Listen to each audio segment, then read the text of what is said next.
Bismillahirrahmanirrahim. Merhaba arkadaşlar. Herkese hayırlı akşamlar diliyorum. Geçen hafta dersimizi teknik sebeplerden dolayı maalesef yapamadık. Bu hafta, eee, daha önce yazmış olduğumuz bir metin vardı hatırlarsanız. Geçen hafta sizlerle onu paylaştım, devamını. Ümit ederim ki sizler de yazmışsınızdır. Şimdi ben yine buradan metni yazmaya devam edeceğim. Yeri geldiğinde hem Türkçe kaidelerden hem de görmüş olduğumuz Arapça kaidelerle ilgili bilgileri tekrar paylaşmış ve hatırlamış olacağız. Bilmediklerimizi de, gündemimize bu vesileyle almış olmayı ümit ediyoruz. Evet, içerisinde, sülâsi mücerretler, ismi fail ve mef'ulleri, eee, bulunan bir metin. Onun için bunu seçmiştim. Dolayısıyla buradan, devam edelim. Bu arada tabii metni yazıp gönderen arkadaşlar da oldu. Onlar kendi metinleri üzerinden, zaten takip edeceklerdir. Biz de yine kendi metinlerimiz üzerinden takip etmeye çalışalım. Değilse de burada da bir taraftan yazılabilir. Evet arkadaşlar, en son kaldığımız yer, telakki edersin demiş ve şurada kalmıştık. Buradan devam ediyoruz. Ekran size düşmedi henüz.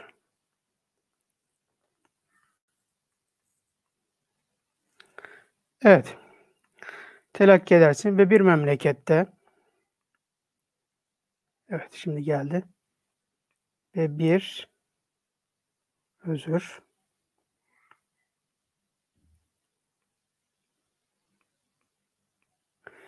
ve bir memlekette beraber bulunmakla,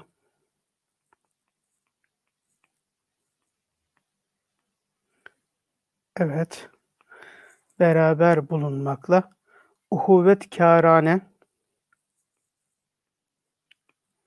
uhuvvet, şöyle biraz daha düzgün yapalım. Evet. Şimdi arkadaşlar dikkat ederseniz burada bakınız, kef ile elif'in birleşme şeklini gördük.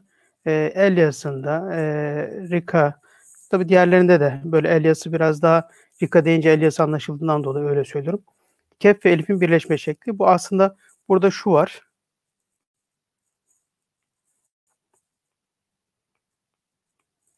Şu şekilde T, kef ve elif var. Fakat bu ikisi şu yukarıda gördüğünüz gibi ne yapıyor? Birleştiriliyor. Hatta şöyle yazalım isterseniz tekrar. Şu şekilde gelip önce T'den sonra haznesini sonra da şu şekilde yazabilirsiniz. Bu da bir bilgi olarak yine yanımızda kalsın. Çünkü el yazısında işin imla ciheti önemli olmakla beraber yazı zevkini koruma açısından eee, yazıyla alakalı hususlarda önem arz ediyor. Bu vesileyle biz bunları biraz daha hatırlayabilirsek veya yerleştirebilsek zihnimize hem kendimiz lezzet alırız hem de daha rahat ve kolay yazarız. Çünkü yazıda el alışıncaya kadar sağdan sola o da bizim için bir zorluk ama kolaylıklarını öğrendikçe onlar da biraz daha oturmuş olacaklar. Evet, bir memlekette beraber bulunmakla uhuvvetkârane yani kardeşçesine bir münasebet hissedersin. Evet, bir münasebet. Yine arkadaşlar bakınız bu kelimelerin her birisi aslında bizim yine bildiğimiz kelimeler. Sadece resimlerini hafızamıza tekrar almış oluyoruz.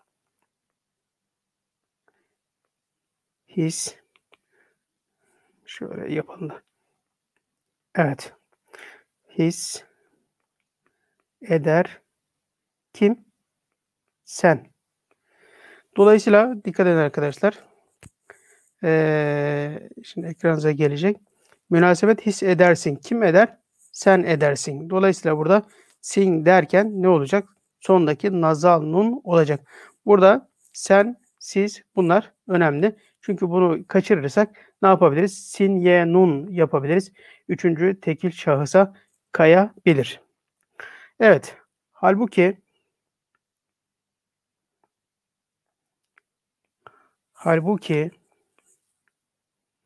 imanın verdiği bütün inlerde yine nazanın yazıyoruz.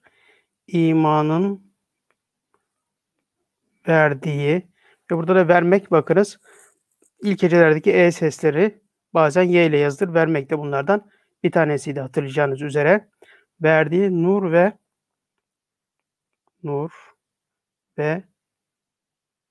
şuur ile. Evet, imanın verdiği nur ve şuur ile ve sana gösterdiği ve yine aynı şekilde bakınız. Kef ve elifin birleşme şekli sana gösterdiği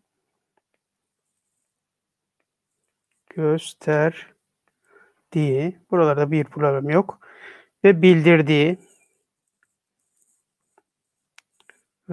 ne yaptık orada? Y'yi atladık değil mi? Bildirdiği.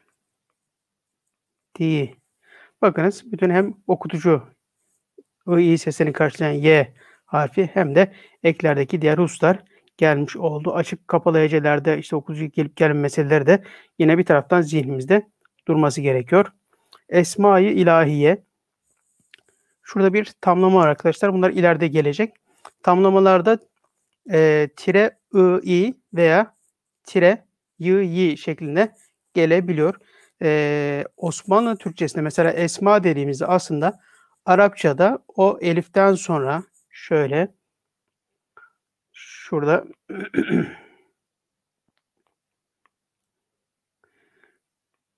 şu esma dediğinde burada aslında ne var?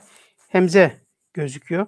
Ama biz burada mesela beka derken veya farklı kelimelerde de normalde hemze var. Fakat Osmanlı Türkçesinde bunlar kullanılmıyor.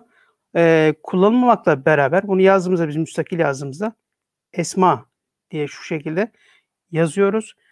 Tamlamalarda ise bu hemze nasıl ortaya çıkıyor? Esma-yı ilahiye diye devam edecek. Yani şuradaki hemze burada Y olarak göstermiş olacak. Mesela bekayı ruh derken yine aynı şekilde. Ama biz bunu tabii bekayı ruh diye de söyleyebiliriz. Tamlamalarda bu şekilde ortaya çıkabilir. Evet. Şu şekilde devam ediyoruz. Verdiği esma-yı ilahiye. Şurada medimizi de koyalım. Evet, esma-i ilahiye adedince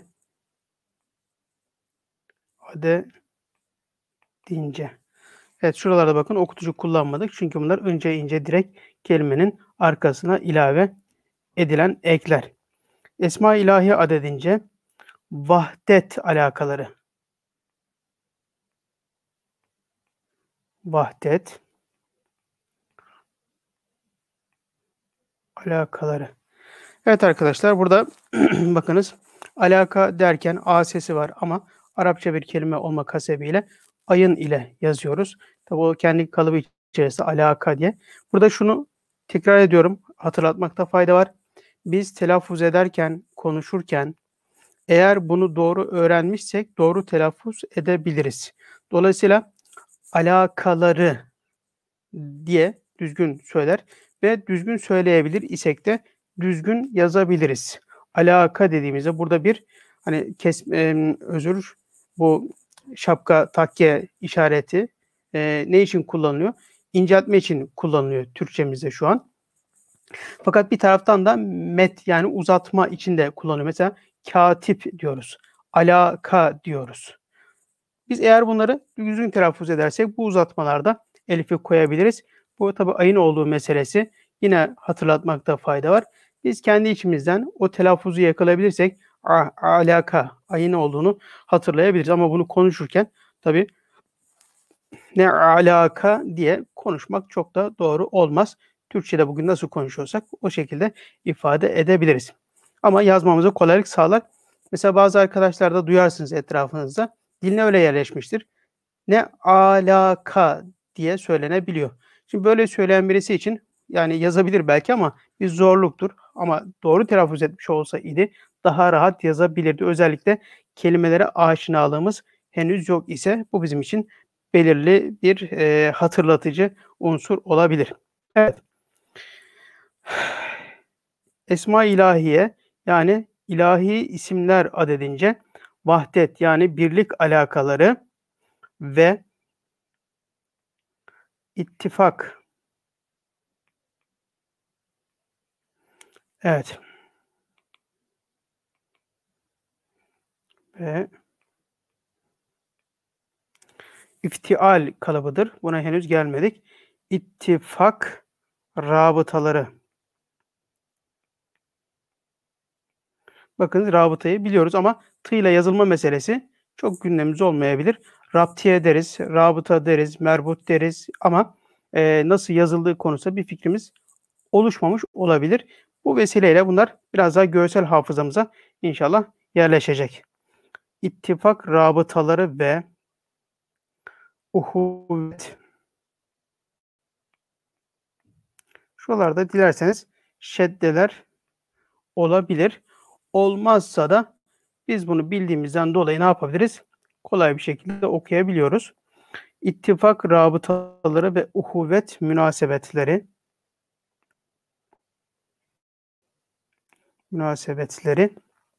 var. Şunu da söyleyeyim arkadaşlar. Şimdi herhangi bir kelime geldi karşınıza. Okuma ile alakalı bir kelime geldi. Mesela uhuvvet yazıyor. Eğer uhuvvet kelimesi sizin zihninizde veya bu işte elif, hı, vav ve t harflerinin bir araya gelmesinden ortaya çıkacak herhangi bir kelime okunuşu sizin zihninizde yok ise sizin o kelimeyi okuma şansınız yok. Okuyamazsınız. Dolayısıyla bizim aslında şimdi background diyorlar ya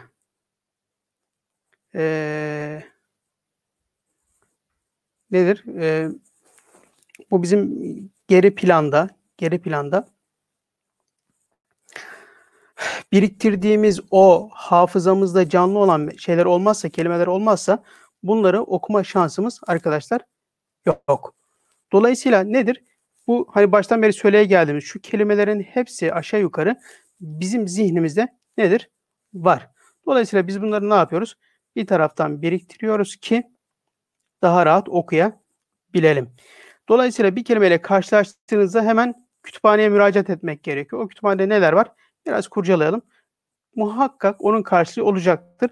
Birkaç versiyonu hızlı bir şekilde belki zihnimizden tekrar edersek onu bulma şansımız da ne yapacaktır? Artacaktır. Evet. Ne dedik? Münasebetleri var. Mesela her ikinizin her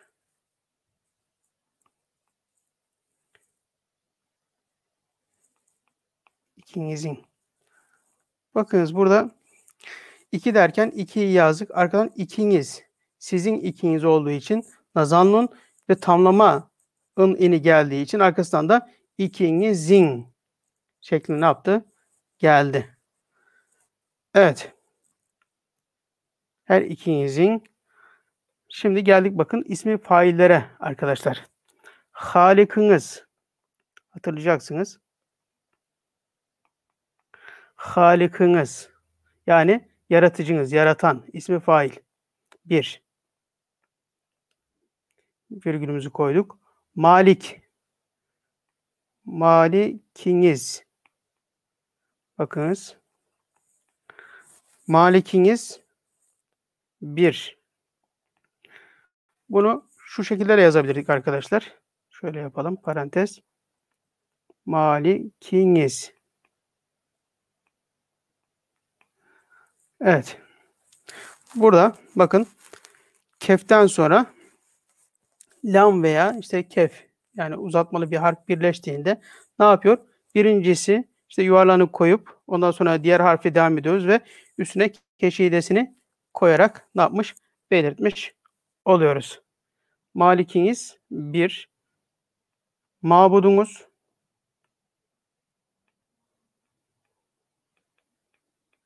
evet mabut bu da ismi mef'uldür. Yani ibadet edileniniz. İbadet edilen mabut. Mabudunuz bir. Bakınız razıkınız.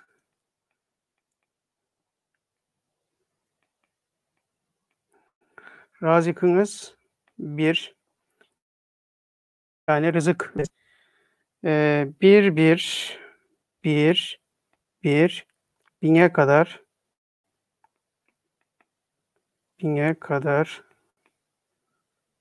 bir, bir. Evet. Sonra hem peygamberiniz, hem peygamber Farsça bir kelime biliyorsunuz. Nasıl yazıyorduk? Peygamberiniz. Peygamberiniz. Evet. Buralarda bakın şurada peygamber dedikten sonra eke almaya devam etti. Sonrasında açık hece olduğundan dolayı peygamberi yani sondaki harf ek almaya devam etti. Ama o kendisinden sonraki harfe birleşmeyen harf olduğu için sondaki harf ve devam eden ekle birleştiğinde o harf açık hecede geldiğinden dolayı gelen ek açık heceyle okunduğu için peygamberi yani sesli harfle bittiği için ne yaptık? Buraya okutucu koyduk. Peygamberiniz bir. Şöyle virgülümüzü yapalım. Dininiz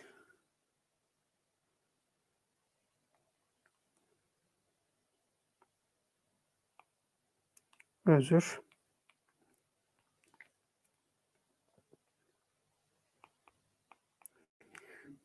Dininiz bir. Kıbleniz. Evet, kıbleniz bir.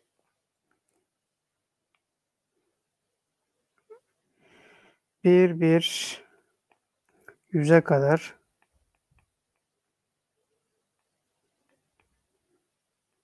bir. Evet. Buralarda arkadaşlar bakınız kelimeleri yazıp arkasına ne yapıyoruz? Eklerimizi yerleştirerek buraya kadar geldik. Yukarıda ismi fail ve mef'ullerle ilgili örnekler şurada ağırlıklı olarak geçmiş oldu. Dolayısıyla bunları da bu şekilde bu vesileyle hatırlamış olduk.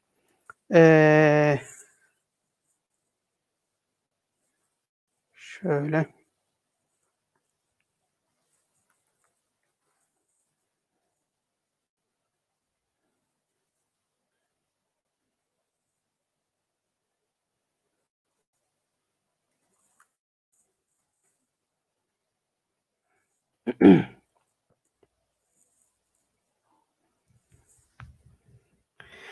Burada bir soru var. Uhuvvet yorgun H ile değil mi diye.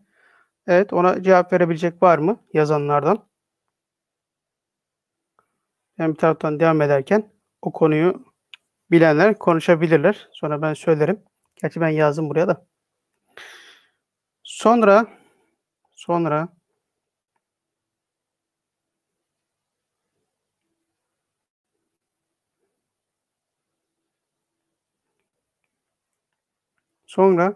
köyünüz. Evet. Sonra köyünüz bir.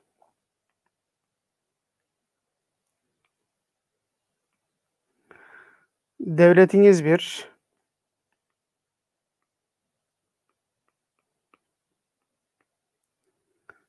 Memleketiniz bir.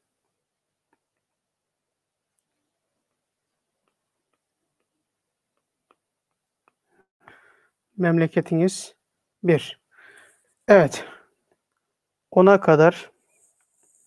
Ona kadar derken ne yapıyoruz? Ona değil de 10. Rakamlı 10. Ona kadar.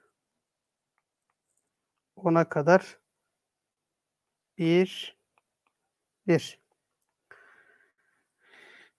Buraya kadar yok zaten. Şu ana kadar görmüş olduğumuz Türkçe kaideler içerisindeki muhatap olduğumuz hem kelimeler kısmı hem de eklerle alakalı mevzular. Zaten Arapçada olmuş olsa kelime yazılışını bulduktan sonra ekler kısmı biraz daha kolay. Sadece birleşme kısımlarında ne yapacağımıza dikkat etmemiz yeterli oluyor. Bu arada arkadaşlar hı ile yazıldığını Cemile Hanım da buradan beyan etmiş. Biz de teşekkür ediyoruz kendisine. Hani şey noktasında bazen tam kestiremeyebiliriz. Hakikaten zihnimizde insan okurken ve özellikle yazarken Osmanlı Türkçesinin en güzel taraflarından bir tanesi bu oluyor. Sürekli müteyakkız, yani uyanık olmanız gerekiyor. Hani kelimelere iyice alıştıktan sonra yazar geçersiniz belki ama diğer türlü işte uhuvvet dediğimizde söylenişi belki çok söylemekten dolayı boğazımızı tırmalayarak geliyorsa kolay yazabiliriz. Değilse insan bir şekilde kalın deyip mesela ha'ya kayabiliyor. Mümkün, mümkün. Bunlar olası şeyler ama diğer türlü acaba böyle miydi diye biraz şüpheyle baktığımızda insanın sizlere bu gelişecek ümit ediyorum. Biz sürekli tabii bunlarla alakalı yayın yaptığımız için hani dergi veya farklı şeyler lügat bir tarafta duruyor. Ne kadar bilirseniz bilin şüpheye düştüğünüz an acaba dediğinizde mutlaka lügata bakmak gerekiyor. Çünkü yani kafa karışıklığı götürmüyor bunlar biliyorsunuz. Dolayısıyla bakarsanız sizde ne yapıyor? Yerleşiyor. Bir müddet gidiyor. Bir müddet sonra bunlar zayıflayabilir. Tekrar oraya gelebilirsiniz vesaire. Evet, ona kadar bir. Bu kadar.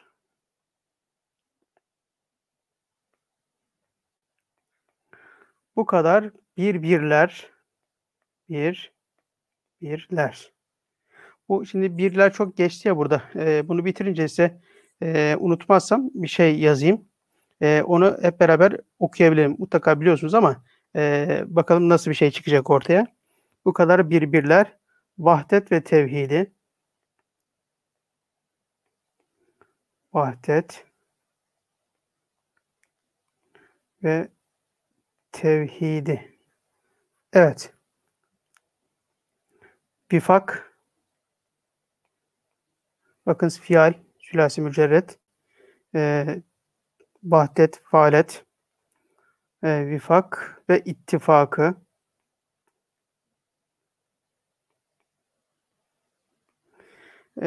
Lügatların bazılarında mesela biz diyoruz ya işte vahdet faalet kalıbında veya vifak işte fial kalıbında diyoruz.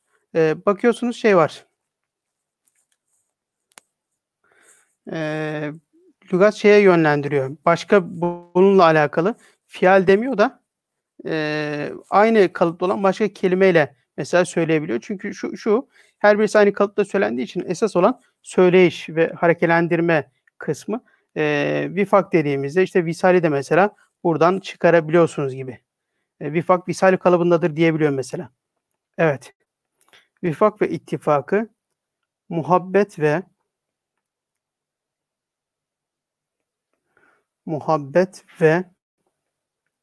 uhuvveti.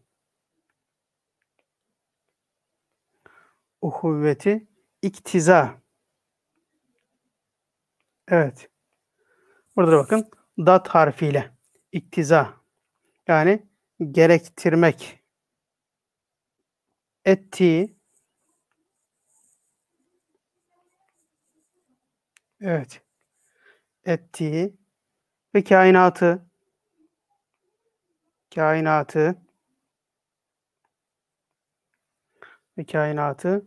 ve küreleri ve küre. Evet. Kerre ile karıştırmayalım. Kürre diye bazen kürre tarzında okunabiliyor veya telaffuz edilebiliyor. Aslında ne? Küre. Küreleri birbirine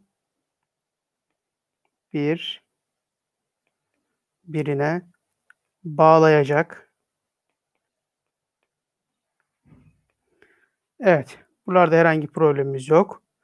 Manevi zincirler. Manevi. Burada ayınla şurada gördüğünüz gibi yazıyoruz. Manevi.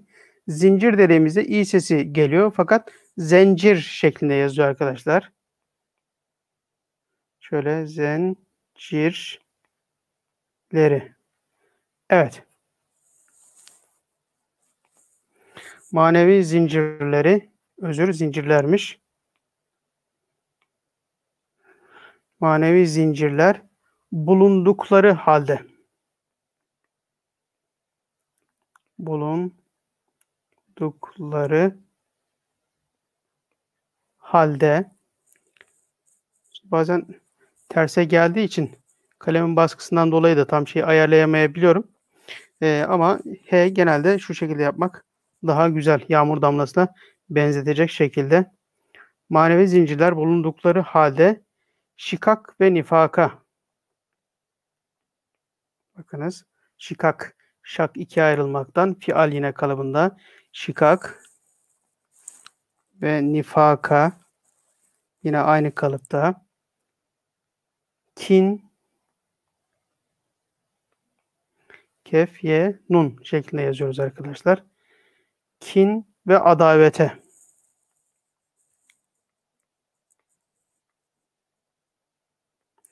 Adavet yine bu da faalet kalıbında. Sebep, faal kalıbında. Sebebiyet.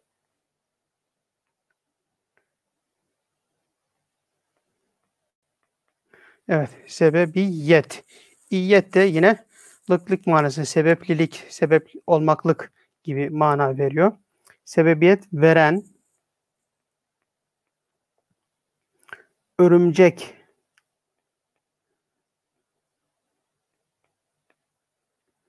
biraz aşırıya kaçtık.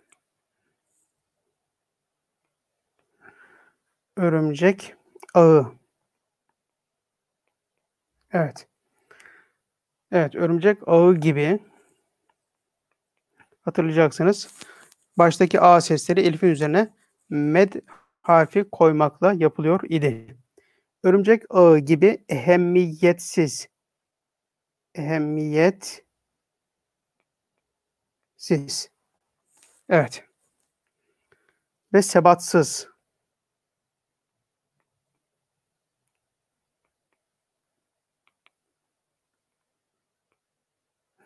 Bakın yine sebat dediğimizde hani peltek S olacağı meselesi yine bizim dilimize yerleşmiş veya işte görsel hafızamıza kaydettiğimiz bilgiden kaynaklı olarak devam etmeli ediyor. Şeyleri, evet, şeyleri, bu Türkçe'de şey kelimesi sondaki işte hemze olmadan, evet, sebatsız şeyleri tercih edip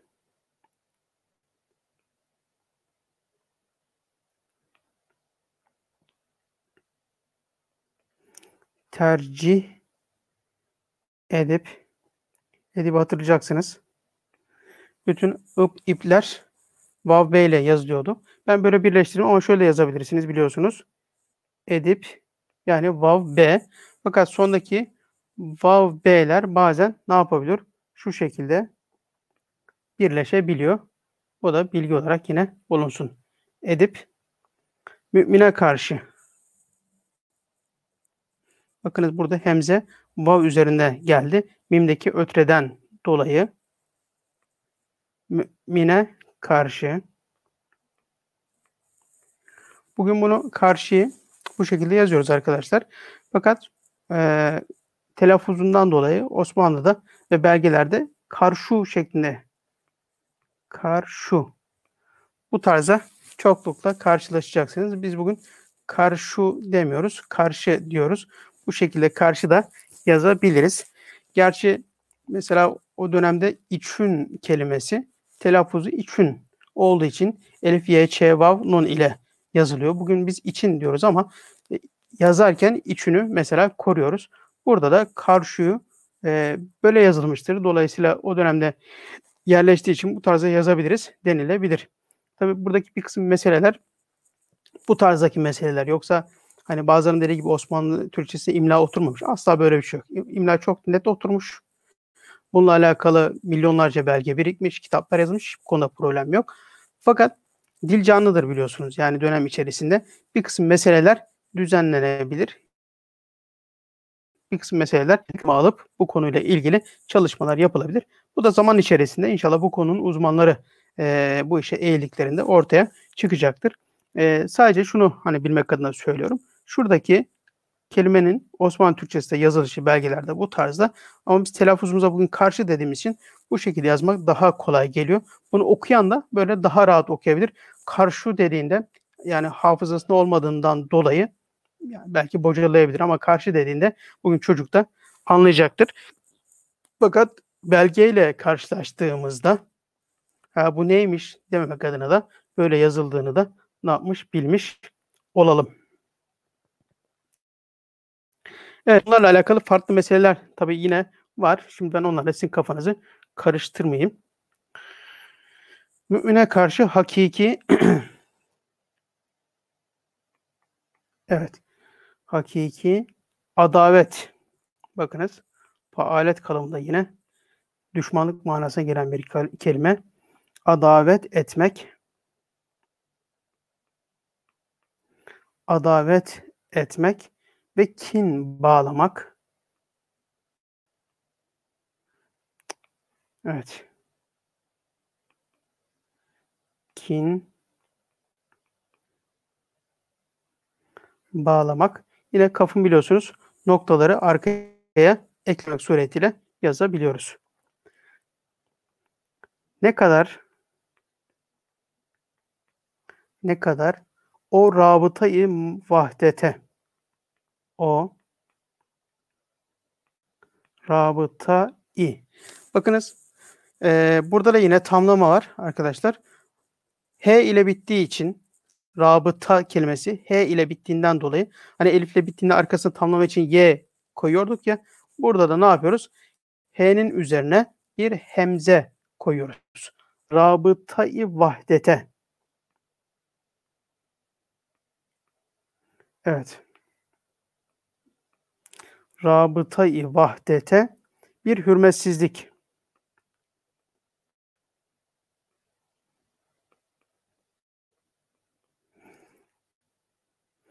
Ne oldu? Bakınız, rabıta-i vahdet.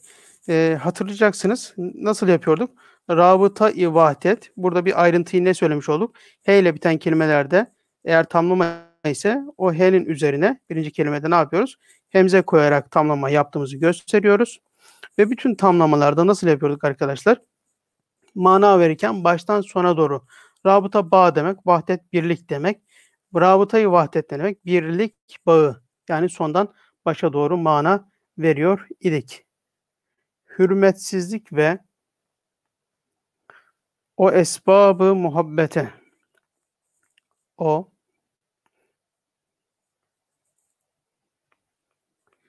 esbab. Aşağı gelip muhabbete. Esbab, bunlar da aslında çok eğlenceli olacak ilerledikçe. Esbab çokluk kalıbıdır Arapçada. Hani biz bugün Türkçe'de ne yapıyoruz? Lerlarla çoğul yapıyoruz. Arapçada lerlara karşılık gelen düzenli çoğullar olduğu gibi bir de kırık çoğullar, mükesser çoğullar var arkadaşlar. Bunların da böyle farklı kalıpları var. Bir tanesi de ef'al kalıbı. Ve mesela esbab kökünde ne var? Sebep. Yani sebebin çoğulu sebepler. Sebepleri biz esbab şeklinde Arapça kelime olarak ifade ediyoruz. Bu şekilde yazılıyor. Esbab derdi eskiler. Bu giysiler için mesela. Veya ne var? Efal zaten kendi içinde fiiller demek. Aklam, kalemler demek gibi pek çok mesela eşcar, işte ağaçlar demek. Bu tarzda manası var. Şimdi kelimeleri öğrendikçe, bu kalıpları da bildikçe buradaki neyimiz? Kelime bilgimiz daha da inşallah artmış olacak. Esbabı muhabbete.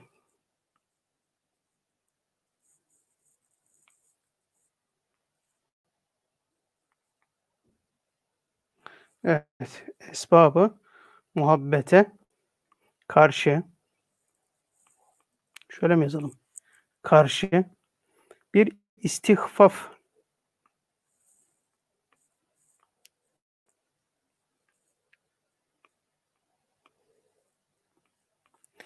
Evet.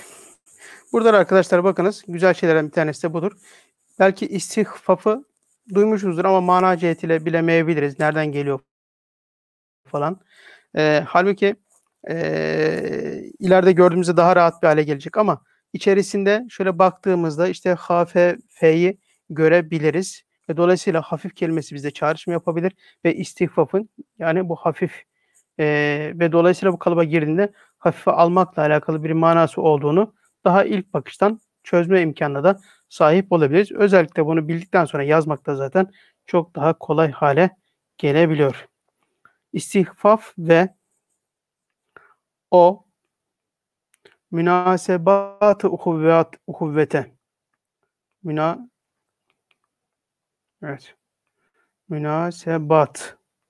Bakın münasebeti biliyorduk. Burada münasebat dedi arkadaşlar. Nedir? Bu elif t de sonunda çoğul yapar. Münasebetleri manasına gelir. Münasebat-ı uhuvvete, yani kardeşlik münasebetlerine karşı ne derece, evet, ne derece bir zulüm.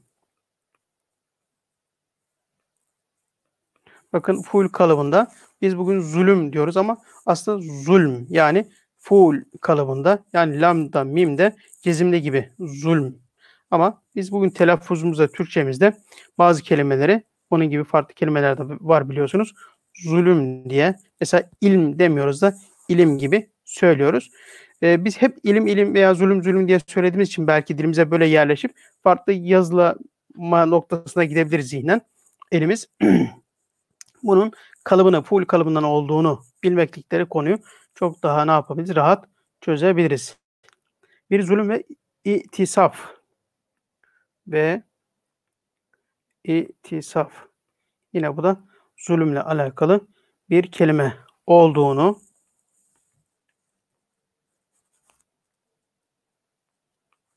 evet, bakınız şurada ne yaptık? Olduğu, şurada bir dişle beraber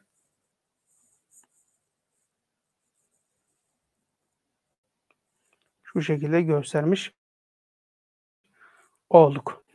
Olduğunu kalbin, kimin kalbi? Senin kalbin. Dolayısıyla ne yapıyoruz? Sonuna nazal nun koyuyoruz. Kalbin ölmemiş. Burada arkadaşlar hani şöyle yazmamızda bir sıkıntı yok. Ölmemiş. Zaten sıkıntı yok diyeceksiniz. Yani sıkıntı olan kısım neresi? Şöyle. Burada o mu olmamış, zaten okuyamazsınız olmamış diye. Neden? Öyle olması için olumsuzdur. Elif koymanız gerekiyor. Dolayısıyla bunu ister istemez ülmemiş, ülmek nedir? Burada şu an bir karşılığı yok. Bu şekilde de okuyamazsınız. Ama kolaylık olması açısından şu şekilde de ölmemiş. Bu şekilde yazılabilir. Bu bilgi de sizde olsun arkadaşlar. İki türlü yazabilirsiniz. Hatta şuraya isterseniz bu elifin üstüne bir hemze de bu şekilde koyarak konuyu rahatlatabilirsiniz. Ölmemiş ise aklın, kimin? Senin. Aklın. Aklın sönmemiş. Sönmemiş ise anlarsın. Kim? Sen. Evet. Sönmenin söyünmek tarzında da yazıldığıyla karşılaşabilirsiniz. Yani şu şekilde şurada bir Y ile karşılaşma imkanınız da var. Bu da bir bilgi olarak inşallah kalmış olsun. Arkadaşlar bakınız buradaki kelimelerin hepsi karşılaştığımız kelimeler. Biz eklerin kelimelerle birleşim şekilleri, işte bazı harflerin acaba şu bu mu olacak kısımlarıyla alakalı meseleleri, bunları çözdüğümüzde, bir araya getirdiğimizde herhangi bir problemimiz kalmadığını rahat bir şekilde görebiliyoruz. Yazanlar da kendi bu yazdıklarıyla metni karşılaştırabilirler. Bilemiyorum yüzde kaçtır konu. İsterseniz bu dersten sonra o yazdıklarınızı bir tarafa koyun. Tekrar metni alıp zihninizde kaldığı kadarıyla bir daha yazıp bir kontrol yapın. Hala kalan varsa onu bir tarafa koyun. Latin harfli metni alın. Tekrar bir daha yazın. Sıfırladığınızda konu zaten çözülmüştür. Yani şurada kelimeler cihetiyle bakıldığında %90 meseleyi zaten halletmiş oluyoruz. Size bir şey yazacağım demiştim. Bu birbirlerle alakalı böyle bir hatırası vardır onun. Siz de karşılaşmış olabilirsiniz. Arkaya geldiğinde işte bir vesaire metnin üzerinden okuyabiliyorsunuz. Şöyle bir şey yazıyorlar. Bakalım Kim okuyacak? Ben yazayım, siz de okumuş olun.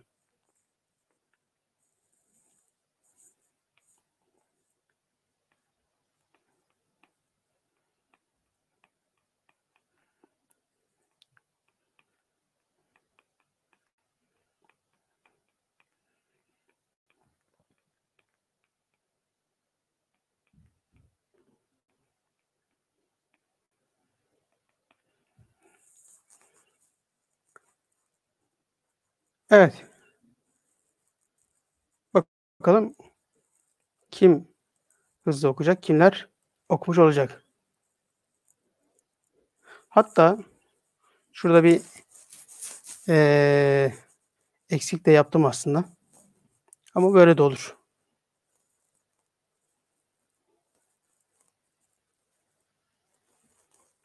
Okuyanlar varsa yazabilir arkadaşlar.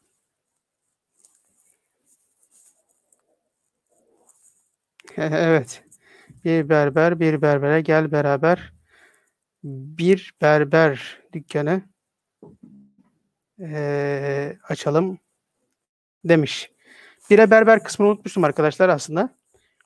Bakın şöyle yapalım. Bir berber, bir berbere gel beraber bir berber dükkanı açalım demiş. Evet, bir berber, bir berber gel beraber berber dükkanı. Bu da arada bir de bire berber olacaktı. Onu yazmayı unuttum. Ama sizler okumuş oldunuz.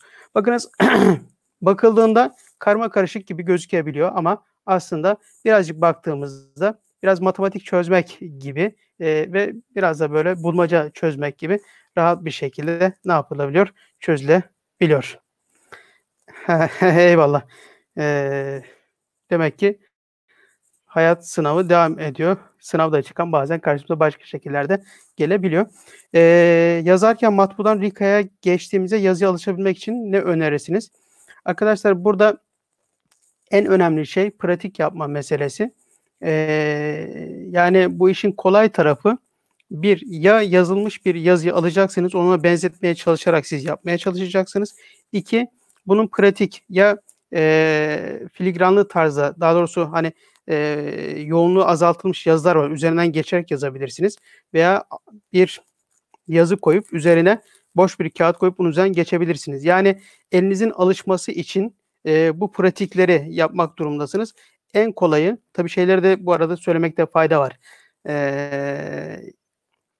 Hatla alakalı, yani Rika hattıyla alakalı videolar da var.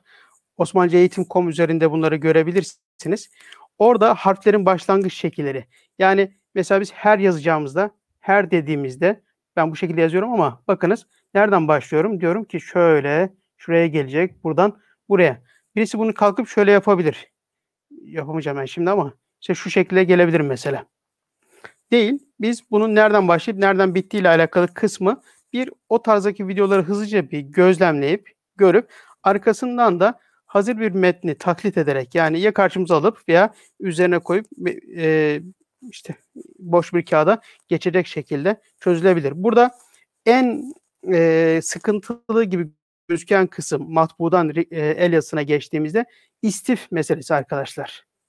Yani mesela ne dedik? Muhabbet dedik ya. Burada matbuda nedir? Mim, ha, b, t gelir. Ama el yazısına geldiğimizde bakın ne yapıyoruz? Muhabbet tarzında mimi yukarı çekerek yapıyoruz. Veya mesela sahih yazacağız. Bakınız ne yaptık? Şurada 1, 2, 3. Bunlar yukarıya geliyor. Bu pratik, yani bu yazış şekilleri. Mesela ben burada yazdım. Bir kere gördüğünüzde bu birleşmeleri fark edebilirsiniz. Ona göre devam edebilirsiniz. Dolayısıyla hani uzatmayayım lafı. Bir, o videoları hızlıca bir izlemekte fayda var. İkincisi ya karşımıza bir metni alıp benzetmeye çalışacağız veya metni altına koyup boş bir sayfa üzerine koyup artık cep telefonunun ışığıyla vesaire ne yapıp onun üzerinden geçecek şekilde yapabiliriz. El bir süre sonra o istiflere alışacaktır. Asıl mesele orada yani nasıl yazılacağını çözmekle beraber elin hani oraya alışması, kırılması deniyor. O yerleştikten sonra zaten biraz daha kolay olacağını ümit ediyorum. Bu şekilde bir deneme yapın. Siz de hızlı bir şekilde çözebileceğini inşallah görmüş olacaksınız diyorum ve burada dilerseniz dersi bitirmiş olalım. Evet arkadaşlar, bugün de bu metni yazmış olduk, ve tabii şeylere bakamadık. Diğer sülasi mezit mastarları biliyorsunuz devam ediyorduk. İnşallah oraya hep beraber devam etmiş olacağız haftaya. Ama yine gün içerisinde, hafta içerisinde ben sizlerle kısa da olsa bir metin paylaşmayı ümit ediyorum. Sizlerden de ricam, takip eden arkadaşlar bir şekilde az veya çok, doğru veya yanlış önemli değil, yazdıklarını bana gönderirlerse bir şekilde, mail adresi de veriyoruz biliyorsun. Mail adresine gönderebilirsiniz. Direkt bizim DM'ye gönderebilirsiniz. Buralardan göndermek suretiyle inşallah bir şey yapmış olalım. Ta ki hani sizin yazdıklarınız görelim, belki size tavsiyelerimiz de olabilecektir deyip ben burada dersi bitiriyorum. Herkese hayırlı akşamlar diliyorum. Allah'a emanet olunuz.